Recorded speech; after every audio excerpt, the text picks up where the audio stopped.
ओम शांति। आज 18 मई 2026 के सोमवार के प्रातः मीठी मीठी मधुवन मुरली के बाप दादा के मधुर ईश्वरीय महावाक्य सुनते हैं।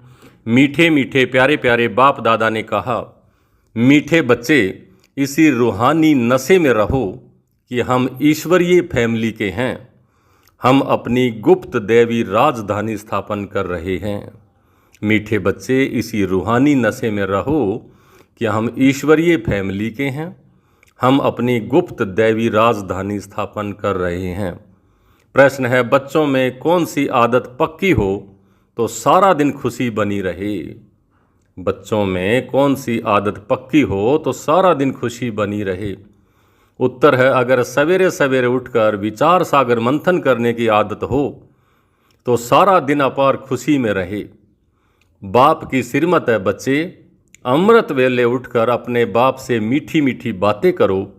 विचार करो कि हम अभी किस फैमिली के हैं, हमारा कर्तव्य क्या है। अगर बुद्धि में रहे कि हमारी यह ईश्वरीय फैमिली है, हम अपनी नई राजधानी स्थापन कर रहे हैं, तो सारा दिन खुशी बनी रहेगी। ओम शांति। बच्चे जानते हैं कि यह रूहानी परिवार है, वह सब हैं जिस्मानी परिवार, यह है रूहानी परिवार। रूहानी बाप का यह परिवार, जैसे लौकिक घर में माँ बाप बच्चे होते हैं, वह हुआ हद का परिवार। तुम अभी बेहद की फैमिली ठहरे। बच्चे गाते भी हैं, तुम मात पिता हम बालक तेरे, तुम्हारी कृपा से सुख घनेरे। तो जैसे फैमिली हो गई, क्रिएटर की क्रिएशन ठहरे। यूं तो बच्चे उनकी क्रिएशन हैं, परंतु जानते नहीं थे। तुम बच्चे अभी जानते हो, बरोबर बेहद बाप की यह फैमिली है, ईश्वरीय विश्वविद्यालय है।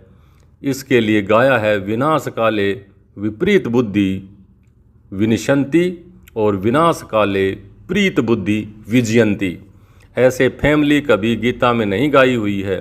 तुम ईश्वरीय फैमिली गुप्त देवी राजधानी स्थापन कर रहे हो, किसी को भी पता नहीं पड़ता। तुमको नशा है, जो जो बाप को याद करेंगे उनको नशा रहेगा। देह अभिमान में आने से वह नशा उतर जाएगा। यह ईश्वरीय फैमिली है। हमको घर जाना है, फिर दैवी राजधानी में आएंगे। वहाँ है दैवी फैमिली, वह आसुरी फैमिली। यह है तुम्हारी ईश्वरीय फैमिली। रूहानी बाप दादा के बच्चे बहन भाई हैं। बस यह है रूहानी प्रवृत्ति मार्ग। सतयुग में ईश्वरीय फैमिली नहीं कहेंगे, वहाँ देवी फैमिली हो जाती है। यह ईश्वरीय फैमिली बड़ी ज़बरदस्त है। तुम जानते हो अभी हम ईश्वरीय फैमिली के हैं, देवी राज्य स्थापन कर रहे हैं। ऐसे ऐसे अपने साथ बातें करते विचार सागर मंथन करना चाहिए। सवेरे उठकर याद में बैठो तो विचार सागर मंथन करने की आदत पड़ जाएगी। उमंग में आते जाएंगे। जब और सब मनुष्य नींद में सोए रहते हैं, तुम उस समय जागते हो। तुम्हें सवेरे सवेरे उठकर ऐसे ऐसे ख्याल करने चाहिए, फिर देखो तुमको कितनी खुशी रहती है। जो भी श्रीमत मिलती है उस पर चलना है, फिर तुमको खुशी बहुत होगी। ईश्वरीय फैमिली की याद आएगी, आसुरी फैमिली से दिल हट जाएगी। नया मकान जब बिल्कुल तैयार हो जाता है तो फिर पुराने से आसक्ति निकल जाती है। जब तक नया नहीं बना है तब तक कुछ न कुछ मरम्मत आदि करते रहते हैं, फिर दिल हट जाती है। यह पुरानी दुनिया भी ऐसी ही है। अब तुम जानते हो यह पुराना घर है, हम नए घर में जाएंगे, फिर नया चोला पहनेंगे। यह देह भी पुरानी है। अब तुम भविष्य 21 जन्मों के लिए राज्य भाग्य ले रहे हो। यहाँ राज्य नहीं करना है, यहाँ होती है स्थापना। यह बातें सिर्फ तुम ही जानते हो। है भी यह गीता राजयोग है ना, इसे कहा जाता है सहज राजयोग। अनेक बार तुम इस राजयोग अभ्यास द्वारा दैवी राज्य स्थापन करते हो। वहाँ यह बातें याद नहीं रहेंगी। अगर वहाँ यह बातें याद रहें तो फिर सुख ही न बासे, चिंता लग जाए। इस समय तुमको गुप्त नशा है। ऊंचे से ऊंच बाबा की यह फैमिली है। इसको कहा जाता है ईश्वरीय गुप्त फैमिली टाइप, ईश्वरीय विश्वविद्यालय, ईश्वरीय यज्ञ भी कहते हैं। फैमिली है। हमको बहुत लवली बनना है। भविष्य में तुम बहुत लवली बनते हो। तुम हो रूप बसंत। आत्मा रूप भी है, बसंत भी है। रूप ज्योति स्वरूप और बसंत ज्ञान से भरपूर। इतनी छोटी सी आत्मा अविनाशी पार्ट बजाती है। इस समय तुम रूप बसंत बने हो। बाप ज्ञान का सागर है, ज्ञान जरूर देंगे तब जब शरीर में आएंगे। तुम जानते हो ज्ञान की बरसात बरसाते हैं, एक एक रतन लाखों रुपयों का है। अब तुम आत्माओं को बाप का परिचय मिला है, बाप ने स्मृति दिलाई है। तुम्हारी बुद्धि में है यह 84 का चक्र कैसे फिरता है, इसलिए तुम्हारा नाम ही है सौदर्शन चक्रधारी। विष्णु व लक्ष्मी नारायण सौदर्शन चक्रधारी नहीं थे, उनमें यह ज्ञान नहीं होता। अभी आत्मा को यह ज्ञान मिलता है सृष्टि का चक्र कैसे फिरता है। बल त्रिमूर्ति कहते तो शिव नहीं दिखाते हैं, मनुष्य त्रिमूर्ति कहते हैं, लेकिन उस त्रिमूर्ति के चित्र में भक्ति मार्ग में शिव को नहीं दिखाते।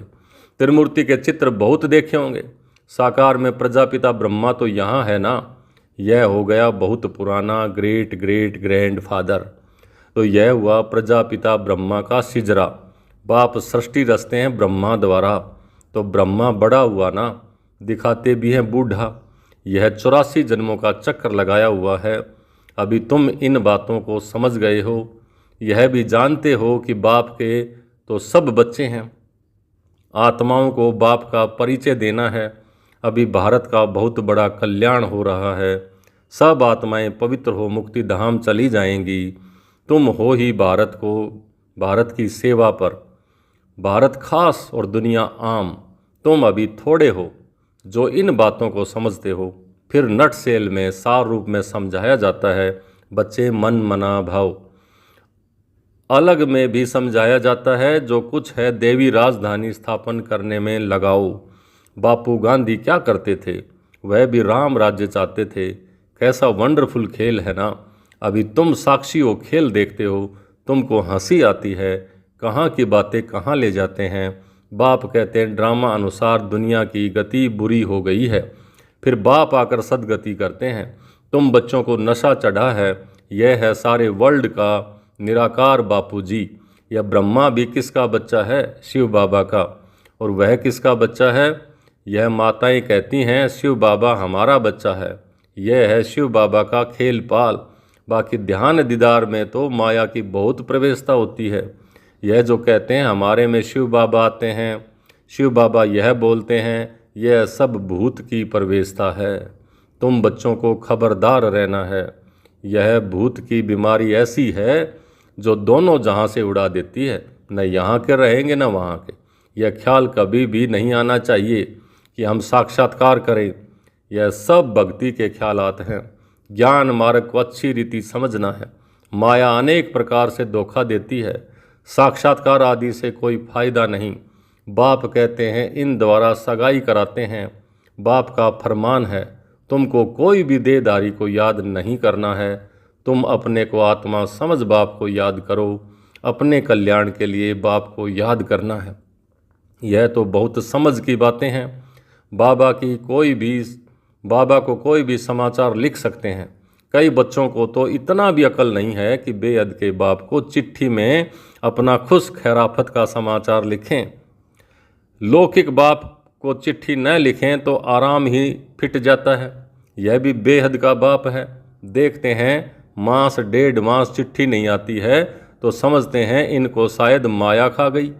जो ऐसे पारलौकिक बाप को चिट्ठी नहीं लिखते हैं, इतना तो लिखना चाहिए कि बाबा हम नारायणी नशे में सदैव रहते हैं, आपकी दी हुई युक्ति में ही हम तत्पर हैं। तो बाबा समझेंगे खुश राजी हैं। चिट्ठी नहीं लिखेंगे तो समझेंगे बीमार हैं, याद में ही नहीं रहते हैं। नहीं तो बाबा को समाचार देना है, बाबा हमने यह सर्विस की है, इनको समझाया, इनकी बुद्धि में पूरा नहीं बैठा। तो फिर यह भी समझाएंगे कि इस रीति से समझाओ। भक्ति मार्ग में जो कुछ करते हैं समझते कुछ भी नहीं। मुख्य बात बाप को ही नहीं जानते हैं। बाप को जानने से भारत सदगति को पाता है, बाप को न जानने के कारण भारत बिल्कुल दुर्गति को पा लेता है। अब बाप तुम बच्चों को समझाते हैं हम तुमको सदगति में ले जाऊंगा, बाकी सब को मुक्ति में ले जाऊंगा। भारत जीवन मुक्ति में है तो बाकी सब मुक्ति में है। यह चेंज सिवाय बाप के और कोई कर नहीं सकता। सर्व का सदगति दाता एक ही बाप है। सर्व की सदगति जरूर कल्प कल्प संगम पर ही होगी। तुम जानते हो हम आत्माओं का रूहानी बाप एक है, उनको आत्मा ही याद करती है। तुमको भक्ति मार्ग में दो बाप हैं, सतयुग में है एक बाप, संगम पर हैं तीन बाप। प्रजापिता ब्रह्मा भी तो बाबा ठहराना, शिव भी बाबा है, वह है सर्व आत्माओं का बाप। उनसे ही वर्षा लेना है, उनको याद करने से ही विक्रम विनाश होंगे। ब्रह्मा को याद करने से विक्रम विनाश नहीं होंगे, इसलिए शिव बाबा को ही याद करना है। हम उनके बने हैं। यह है सच्चा सच्चा रियल ज्ञान, रूहानी बाप का रूहानी बच्चों प्रति। बाकी सब हैं दे अभिमान के ज्ञान।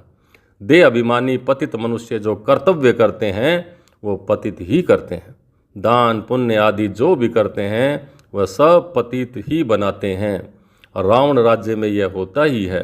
अब बाप आकर ऑर्डर निकालते हैं, कहते हैं बच्चे खबरदार, विकार में नहीं जाना, काम पर विजय पानी है।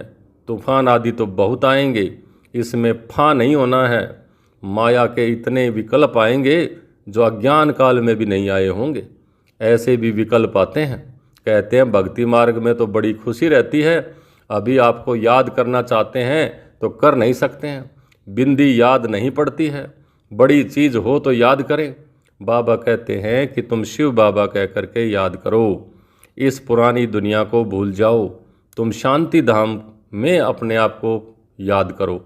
सिर्फ शांति धाम को याद नहीं करना, शांति धाम में बाप को याद करना है। बाप की याद से विक्रम विनाश होंगे। आत्मा का स्वीट बाप से लव चाहिए। आधा कल्प का लवर है। आत्मा कहती है हम आधा कल्प आपको भूल गए हैं। यहाँ ब्राह्मणियाँ जिनको ले आती हैं बहुत खबरदारी से निश्चय बुद्धि वाले को ही लाना है। अगर यहाँ आकर फिर जाए कोई पतित बना तो दंड ब्राह्मणी पर भी आ जाएगा। इसलिए ब्राह्मणी पर बहुत रेस्पॉन्सिबिलिटी जिम्मेदारी है। बाबा ने यह रथ लिया है, सब बातों का अनुभवी है। यहाँ तो गंद की बात है नहीं, आपस में हंसना खेलना बातचीत करना इसकी कोई मना नहीं है। बाकी थोड़ा भी कोई आत्मा से प्यार रखेंगे तो फिर जास्ती बढ़ता जाएगा, उसकी याद आती रहेगी। इसलिए इससे भी पार जाना है। अब तुम घर में बैठे हो, वह सतयुग में बैठे हो। घर में बाप बच्चों को घर में पढ़ाते हैं। तुम सबका यह घर है। जब बाहर जाते हो तो ऐसे नहीं कहेंगे यहाँ बहुत अच्छा नशा रहेगा। देह का अभिमान छोड़ना है, देही अभिमानी बनो तो जात पात का भेद सब निकल जाएगा, क्योंकि तुम सब आत्मा हो। पुरानी दुनिया तमो प्रधान है, उसमें भेदभाव और ही बढ़ता जाता है। आगे ब्रिटिश गवर्नमेंट के समय भाषाओं की खिटपिट नहीं थी, अब दिन प्रतिदिन फूट बढ़ती जाती है। फिर सतयुग में एक ही भाषा होगी, कोई भेदभाव नहीं होगा। अच्छा, मीठे मीठे सिक लिधे बच्चों प्रति माता पिता बाप दादा का याद प्यार और गुड मॉर्निंग। रूहानी बाप की रूहानी बच्चों को नमस्ते।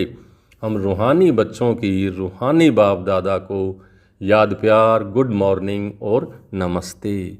धारणा के लिए मुख्य सार, पहला, किसी भी देहधारी की याद न आए, इसके लिए किसी से भी प्यार नहीं करना है, इससे ही पार जाना है। बहुत खबरदारी रखनी है, माया के विकल्पों से घबराना नहीं है, विजयी बनना है।